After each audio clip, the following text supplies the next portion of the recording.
Aren't you tired of hearing do this or don't do that?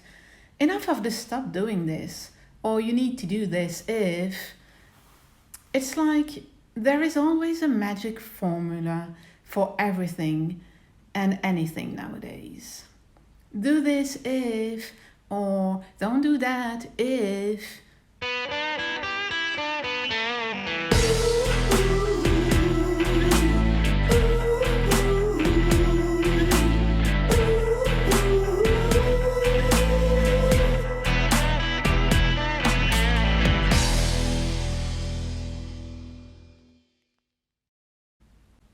Hey, my name is Vanessa and I'm a multiple sclerosis warrior. I was diagnosed more than 20 years ago. And if there's something that I know, it is that every situation is unique when it comes to multiple sclerosis. So no, there is no magic formula to beat fatigue. But there are so many ways though.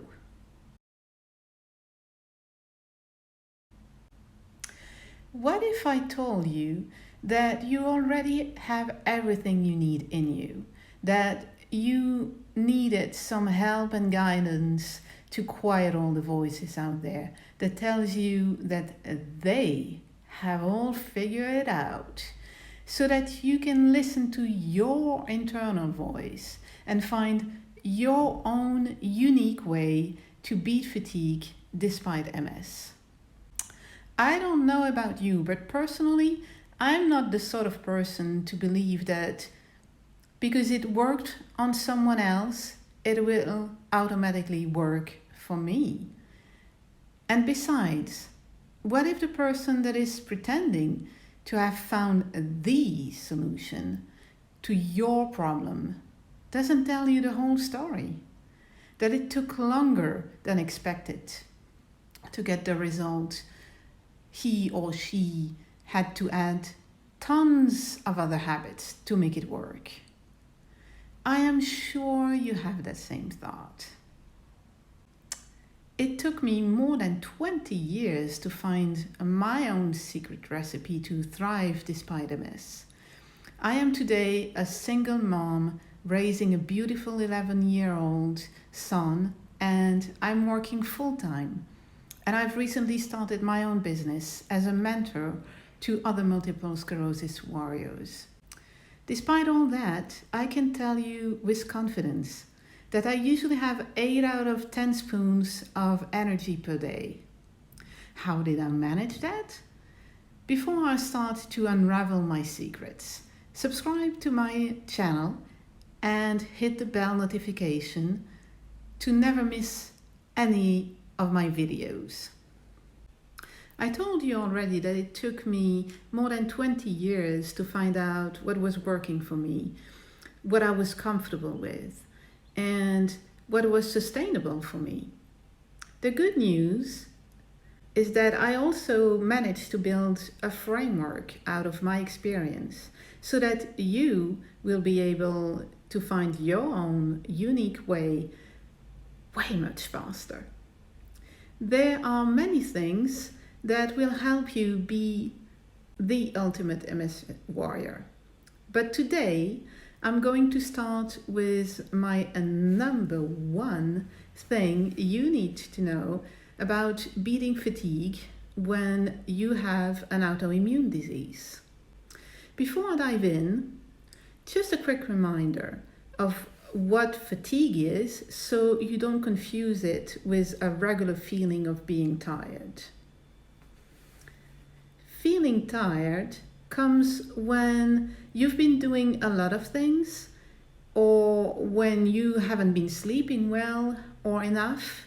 It usually goes away with rest and sleep. Being fatigued, though, is something that is completely disconnected from the level of activity or the amount of sleep you've had. It leaves you with a sensation that your batteries have completely run out and you barely manage to stay on your feet. It's one of the number one symptoms with many autoimmune disease like multiple sclerosis. Now, the trick you need to know is that beating fatigue won't happen in a day. I know, I can already feel your disappointment. I'm sorry. But let me explain why it won't happen in a day. It is simply because to beat fatigue, you need a combination of 3 factors. Exercising, so you boost your stamina and organism. By exercising, you build your muscle strength, and every movement will feel lighter. It also helps you feel, function, and sleep better by reducing depression and anxiety. You also need a healthy diet to help your cells fighting the disease and fill you up with energy. A healthy diet can help manage MS symptoms, promote a long-term health of your nervous system, and prevent other conditions. The main thing to remember here is that you are made out of cells, and if you want them to function well and help you fight the illness, you have to feed them with what they need. And then there is stress management. You need a stress management plan because stress is usually the number 1 trigger of flare-up and fatigue. And although stress is part of everyday life, the ups and downs of MS can create additional stress and worries.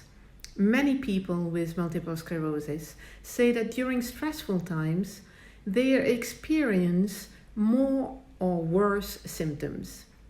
When the stress decreases, their symptoms seem less troubling or less severe. This should be a reason enough to eventually learn to manage your stress level.